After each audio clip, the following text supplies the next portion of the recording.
review this week's meetings of defense ministers, and then we'll have time for your questions. Secretary General. Good morning. Defense ministers will meet tomorrow as we prepare for the NATO summit in Washington in July. At last year's summit in Vilnius, we took major decisions to further strengthen our deterrence and defense. Now we are putting these plans into action.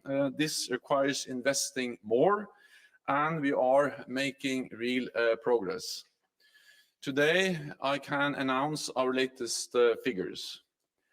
Since the investment pledge was made in 2014, European allies and Canada have added more than $600 billion for defense.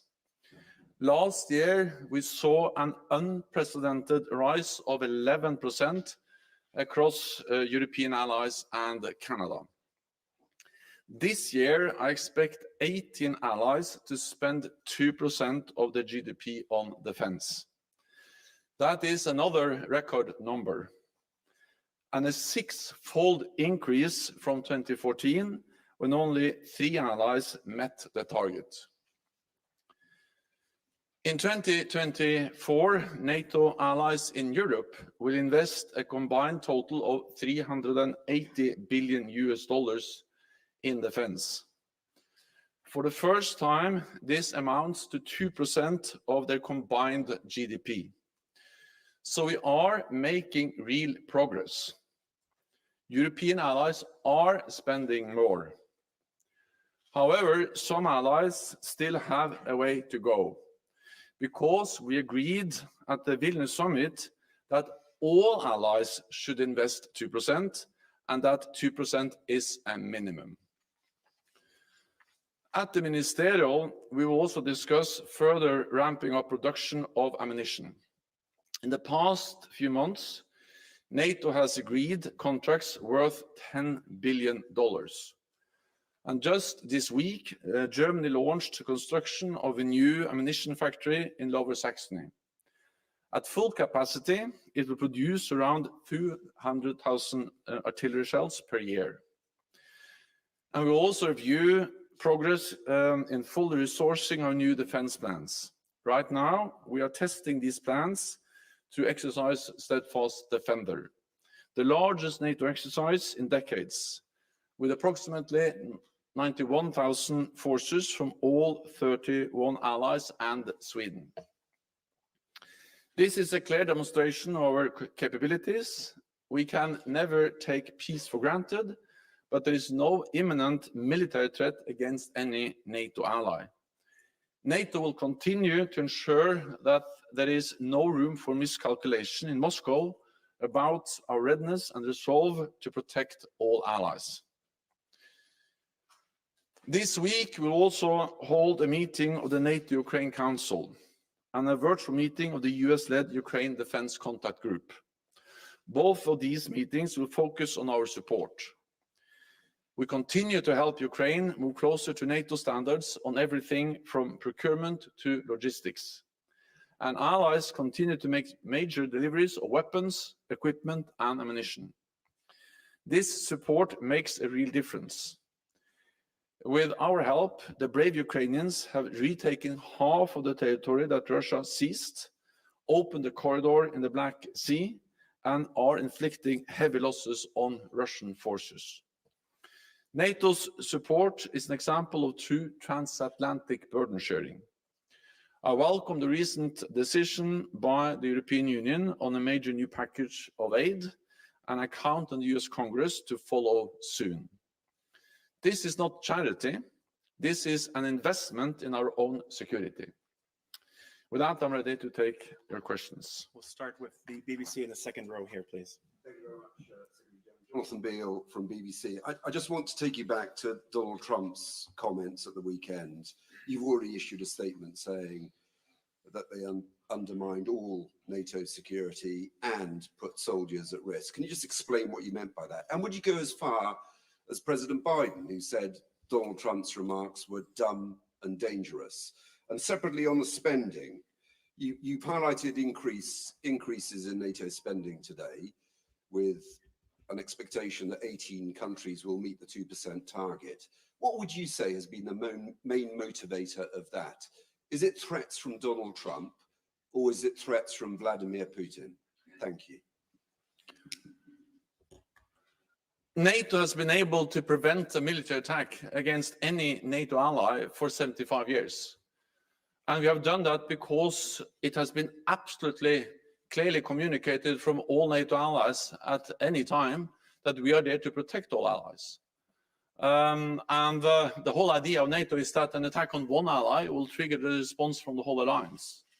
And as long as we stand behind that message together, we prevent any military attack on any ally. So the purpose of NATO is to prevent war, is to preserve peace, is to prevent an attack on NATO allies. And we have done so successfully for decades because our deterrence is credible. So any suggestion that we are not standing up for each other, that we are not going to protect each other, that does undermine the security of all of us, increasing the risks. And therefore it is so important that we, both in actions but also in words, communicate clearly that we stand by NATO's commitment to protect and defend all allies. The good news is that that's exactly what NATO allies are doing. NATO has the capabilities, we have the resolve to protect and defend all allies.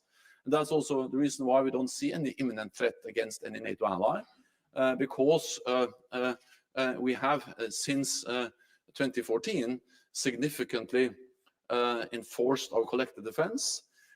We have the strongest reinforcement of our collective defense in decades, and that was of course triggered by President Putin's illegal annexation of Crimea. But it was a decision by NATO allies back in 2014 that since the world has changed, since the world became more dangerous, it was necessary for NATO to respond, and that's exactly what we have done.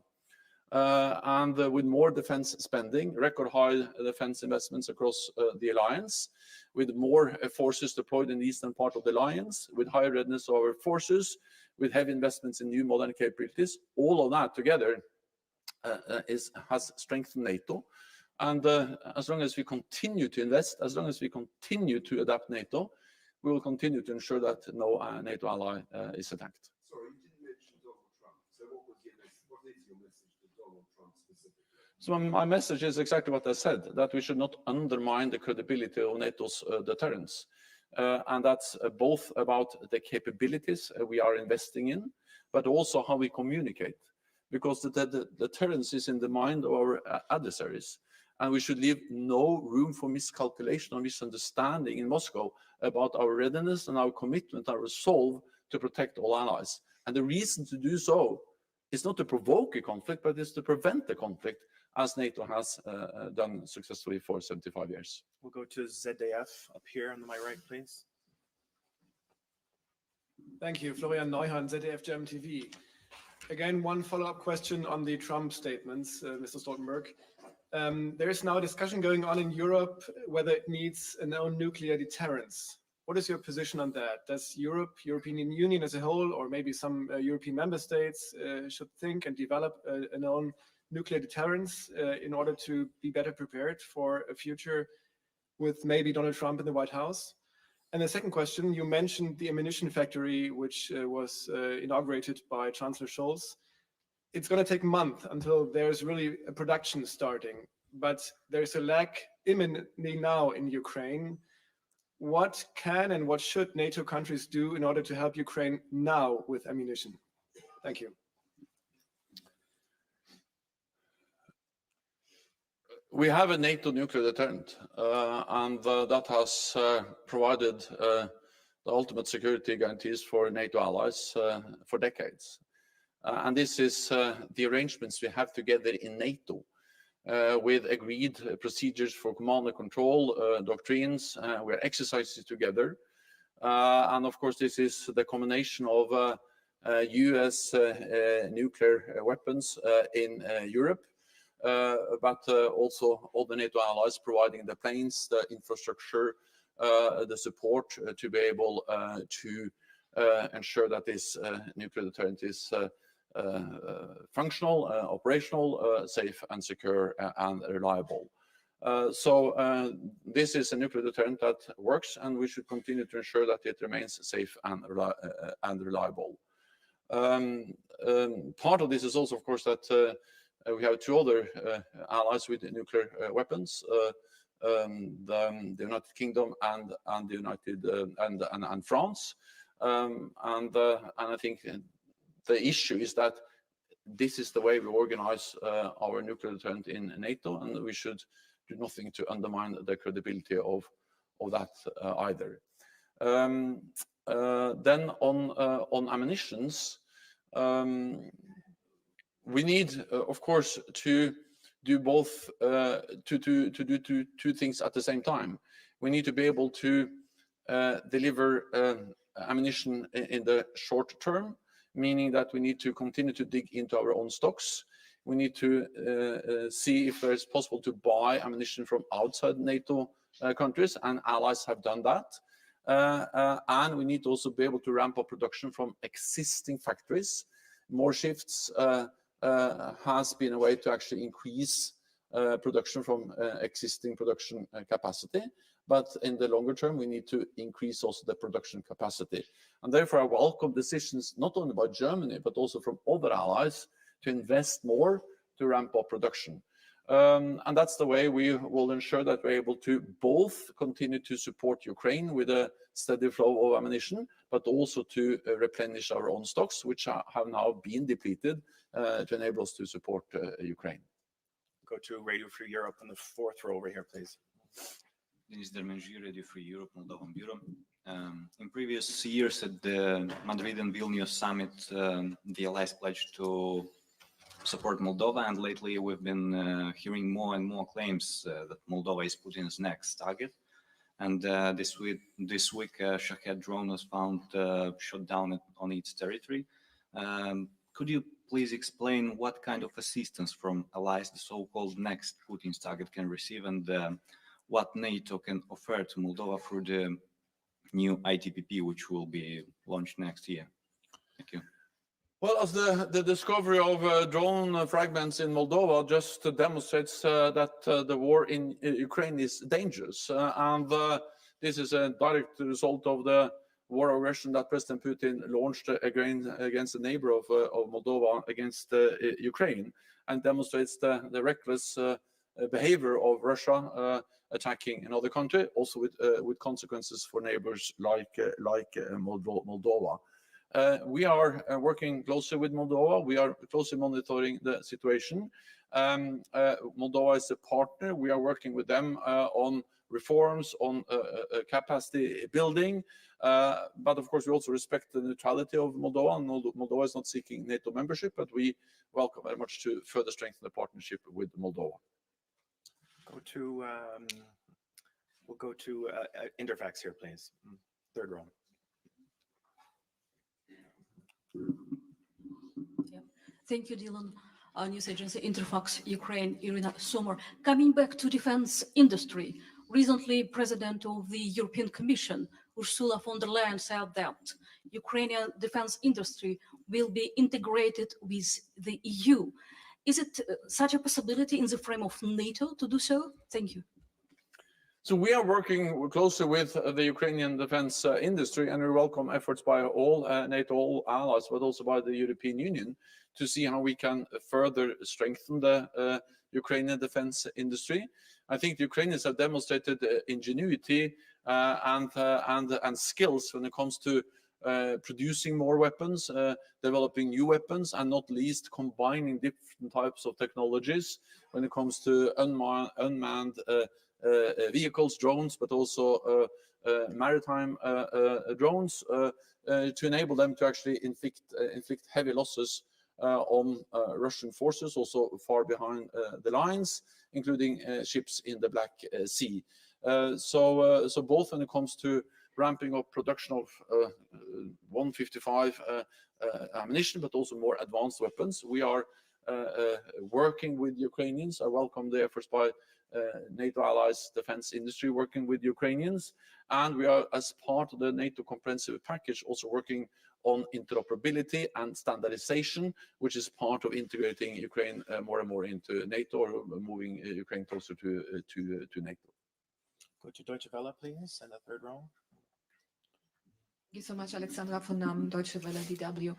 The Ukrainian armed forces said today that they destroyed a large Russian ship. I guess you cannot comment on that, but could you tell us how significant the Black Sea campaign of the Ukrainians is, especially when we consider that there are intelligence services, for instance, the Norwegian one, saying that the Russians now have the upper hand on the battlefield? Thank you. The Ukrainians have been able to inflict heavy losses on the Russian Black Sea fleet. They have actually been able to push the Black Sea fleet away from the western part of the Black Sea. And this is a great achievement, a great victory for the Ukrainians. The fact that they've been able to push away the Russian Black Sea fleet and open a corridor, so they now are able to export grain and other commodities to the world market. Few believed this was possible just a few months ago, but now actually the export of grain from Ukraine takes place even without an agreement with Russia. So this shows the skills and the competence of the Ukrainian armed forces. This is first and foremost a result of what they do, their ingenuity, their skills, their bravery of the Ukrainian armed forces. But of course, help and support from NATO allies is also important. I think it also demonstrates that, of course, what goes on along the front line is important. And we are all disappointed that the offensive that was launched by the Ukrainian forces last year didn't achieve more progress, advances.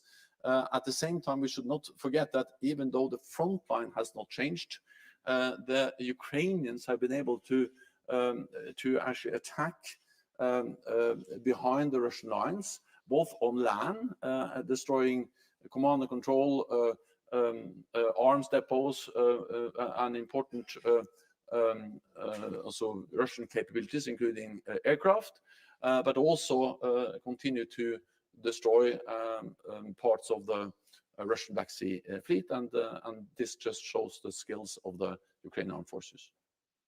We have a Kyiv Independent in the second row, please. Just 1 second with a microphone. Thanks. So we hear that there may be changes to the format of Ramstein, with NATO taking over military aid coordination for Ukraine. Can you tell us why and what this will look like? So first of all, I think that the Ukraine Defense Contact Group, or the Ramstein format, has been a great success. And it has mobilized support from NATO allies and partners. When it comes to military support, we have to remember that 99% of the military support to Ukraine comes from NATO allies, including Sweden, who will soon become a full member.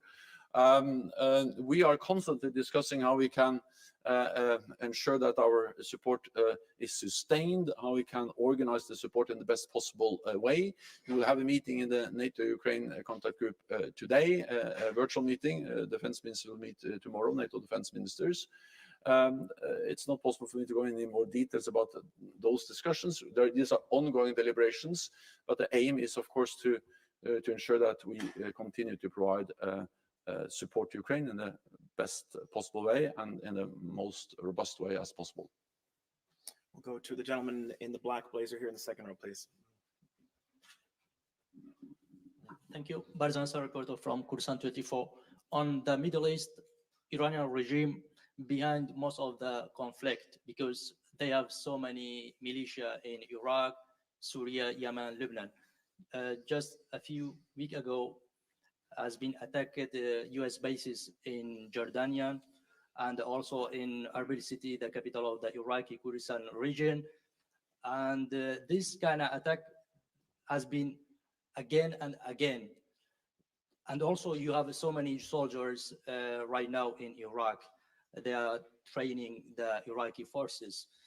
Don't you think this is the time to building the air defense system in Iraq or in North Iraq? Thank you. Well, what we see is that Iran continues its destabilizing policies across the Middle East, including support to different militia groups and terrorist groups. We have made it clear that Iran should rein in its proxies. Of course, we condemn the attacks we have seen on US forces across different countries in the Middle East, in Jordan, in Iraq, and Syria. And you're right that NATO has a presence in Iraq with our mission there.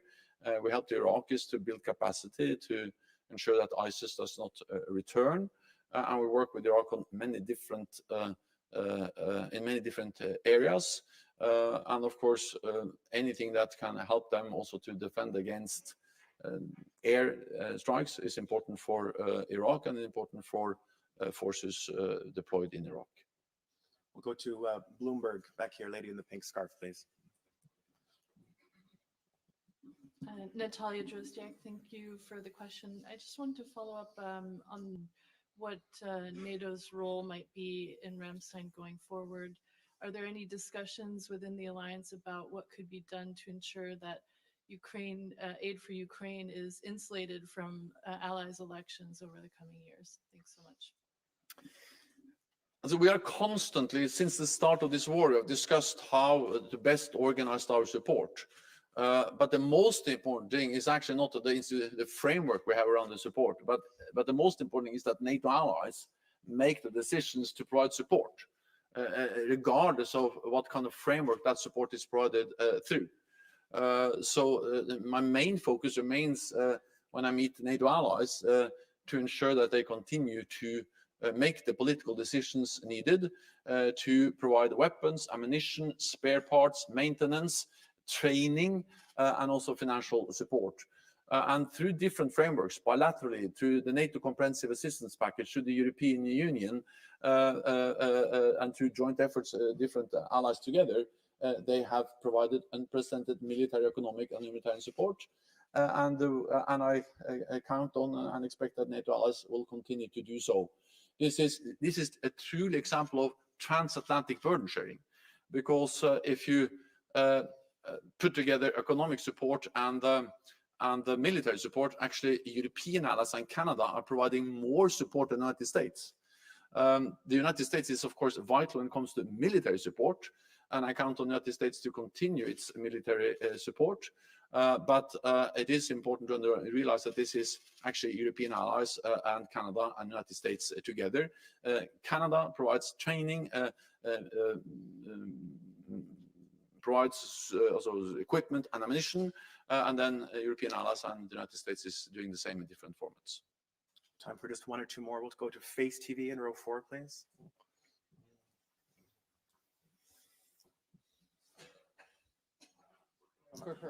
Next. Yeah, thank you. Do you still see a threat of a spillover of instability into the Western Balkans as a result of the ongoing war in Ukraine? And what do you see as a concrete chances for a negotiated solution to that conflict? Thank you. So we have seen increased tensions in Kosovo and in other parts of the Western Balkans over the last months. I visited the region just before Christmas. My main message is that all sides should refrain from inflammatory rhetoric and any actions that can further escalate the tensions in the region. And when it comes to Kosovo, the way forward is the EU-facilitated dialogue between Belgrade and Pristina, and I encourage both Pristina and Belgrade to engage in good faith in that dialogue. As a result of the attacks and the violence we have seen in Kosovo last year, or we saw last year in Kosovo, NATO allies have increased their presence. The KFOR mission is there. It's there to ensure a safe and secure environment for all communities, and we have added roughly 1,000 extra troops to ensure that we can continue to live up to and deliver on our UN mandate. And final question, Dmitry Shurko, Ukrainian News Agency in the third row, please here. Thank you for the floor, Dmitry Shurko, National News Agency of Ukraine. In the public domain, Russia is openly threatening to the West and to the NATO allies with a hybrid threats and warfare. will the minister consider such kind of non-military threats, like we see now, for instance, in a Russian-Finnish border with a refugee flow, or maybe some tensions and violent protests on the border between Poland and Ukraine, from the point of view of internal security and stability, and in particular of the military mobility. And if I may, short follow-up, we are approaching the second anniversary of the beginning of the Russian aggression against Ukraine. What main lessons were drawn by the allies from that events? And you sometimes saying that the failure of Ukraine could be the great threat to European stability and Euro-Atlantic security. Do you really consider such kind of option of failure? Thank you. So first on the potential for different hybrid threats. Well, of course, that's something we take very seriously. We don't see any imminent threat for any military attack against any NATO ally, but of course it's a constant risk for different hybrid attacks, cyber and other types of hybrid actions against NATO allies. And this is about improving our intelligence, it's about sharing intelligence, it's about working also with the civilian society, that the armed forces working with the rest of the society to address these threats, and that's something we are constantly doing. We're also exercising, and of course we are monitoring the situation along our border, the NATO border, the borders with Russia, to ensure that we don't that we react in an appropriate way to any challenges we see along the border with Russia. Then on the lessons learned, I think there are many lessons to be learned, but of course for NATO the most important lesson learned is that we need to stand together, because it's really the fact that European allies and Canada and United States together did two things when we faced the full-fledged invasion of Ukraine in February 2022.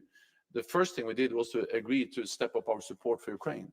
And that support has made a significant difference on the ground. We have to remember that when the full-fledged invasion happened, most experts, or many experts, feared that Ukraine would collapse within days or weeks. The opposite happened. The Ukrainians have been able to retake 50% of their territory and inflict heavy losses on the Russian forces. The other thing that NATO did when the full-fledged invasion took place was to increase our military presence in the eastern part of the alliance and further increase the readiness of forces and activate our defense plans. And we did so to communicate very clearly to Moscow that President Putin should not consider at all to escalate this conflict beyond Ukraine. And we did that, and we continue to do that by sending a clear message that we are there, NATO is there, with more troops in Romania, in the Baltic countries, in Poland, and higher readiness and bigger exercises, and also the increased defense spending. All of this is sending a message that we support Ukraine, but we also ensure that the conflict doesn't escalate beyond Ukraine into NATO territory and to a full-fledged war between Ukraine and Russia. We have time for just one final one. Vege, over here on my right, please, behind the cameras.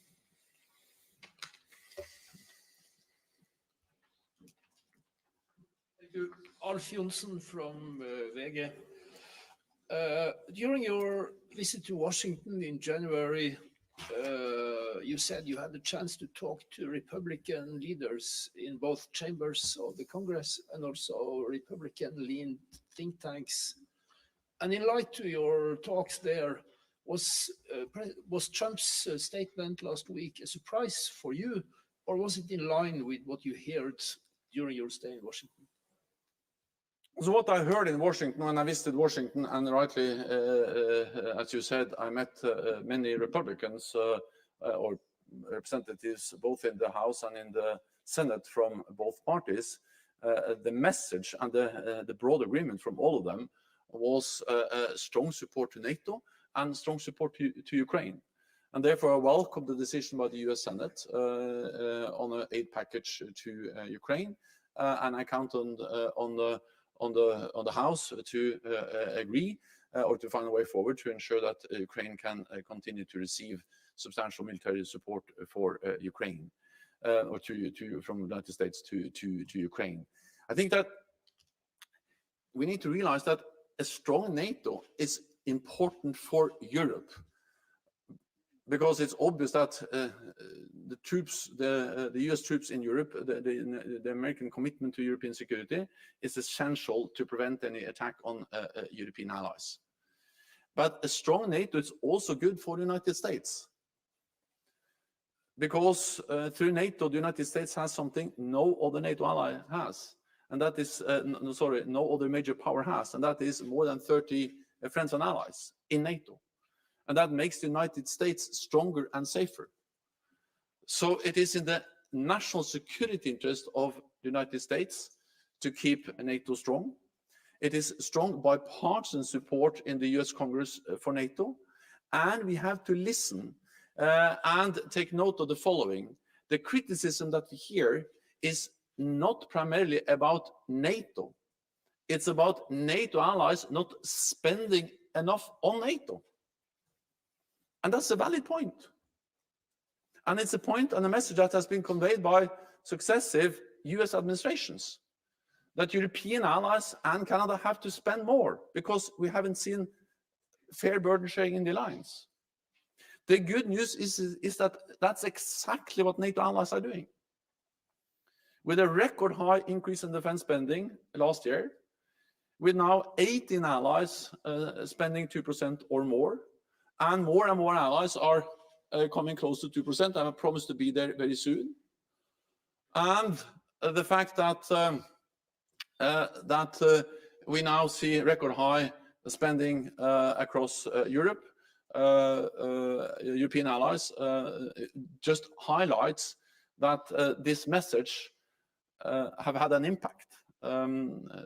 European allies and Canada have stepped up, and I count on them to continue to do so. A strong NATO is also important for the United States because it makes the United States stronger. The United States have never fought a war alone.